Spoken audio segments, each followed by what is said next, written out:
যেহেতু সিদ্ধার্থ রায় ও জ্যোতি বসু 356 জারি করে ক্ষমতায় এসেছে পিছনের দরজা ব্যবহার করে, বাঙালি এই ধারাকেই মুক্তির রাস্তা ধরে নিয়েছে।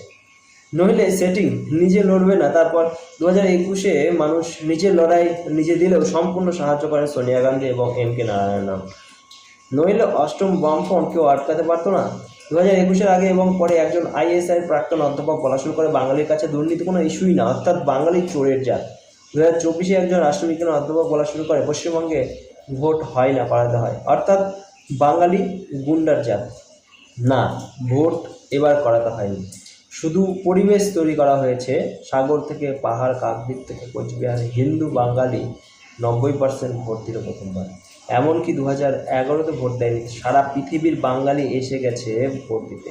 কট্টর বামপন্থীও বলছে, আমার আদর্শ ছেড়ে যাবো এই বাংলা বাঁচানোর জন্য ভোট দিলাম। আর এটাই আমাদের স্বাধীনতার লড়াই। সবাই একে স্বাধীনতার লড়াই হিসেবেই দেখছে। কিন্তু কিসের স্বাধীনতা? শুধু তৃণমূল থেকে? শুধু পিসি ভাইপো থেকে? না, এই স্বাধীনতার লড়াই আনন্দবাজার পত্রিকার ন্যারেটিভ থেকে মুক্তির লড়াই। এই স্বাধীনতার রাজ চক্রবর্তী, শিবপ্রসাদ মুখার্জি, কৌশিক গাঙ্গুলি, যদি উনি নিজেকে শুধরে নিয়েছেন, ধ্রুব ব্যানার্জি, অঞ্জন দত্ত, অর্পণা সেনদের জিহাদি ন্যারেটিভ থেকে মুক্তির লড়াই, সুরঞ্জন দাসদের শিক্ষা মাফিয়া গ্যাং থেকে মুক্তির লড়াই, শর্ট ঐতিহাসিক এবং অর্থনীতিবিদদের মিথ্যা ন্যারেটিভের বিরুদ্ধে লড়াই, মমতা ব্যানার্জির স্বাস্থ্য এবং শিক্ষাকে মাফিয়াতন্ত্র বানানোর বিরুদ্ধে লড়াই। আর এই লড়াই কাউকে গ্রেপ্তার করে হবে না, লড়াই গণতান্ত্রিকভাবেই লড়তে হবে।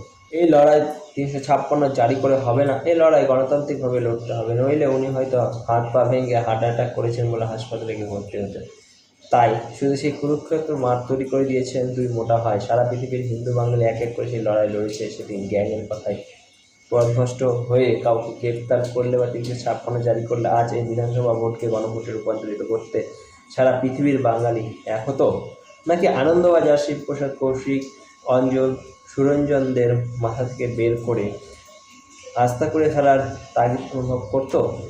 4 তারিখ রায় হয়ে গেছে, আমরা আমাদের লড়াই লড়েছি, আমাদের ভাগ্য নির্ধারণ হয়ে গেছে, বিজেপি জিতেছে। সারা পৃথিবীর ভারতীয় হিন্দু বাঙালি সঠিকভাবে হওয়া গণভোটে আমরা বিজেপি মাথা পেতে নিয়ে আমরা এগিয়ে যাব। আগামী দিনে সরকার যেভাবে আমরা সরকার গঠন করব, আমরা বাঙালিকে শ্রেষ্ঠ আসন রাখার চেষ্টা করবো। আমরা ইহুদিদের মতো পৃথিবী রাজত্ব করতে চাই, নাকি 99% পার্সিদের মতো কয়েকদিন হয়ে ইরানি হয়ে যেতে চাই, সেটা নির্ণয়ের একটা এবং সম্ভবত শেষ সুযোগ দুই মোটা ভাইরা আমাদের করে দিয়েছিল। আমরা জিতেছি এবং আমরা সরকার গঠন করছি।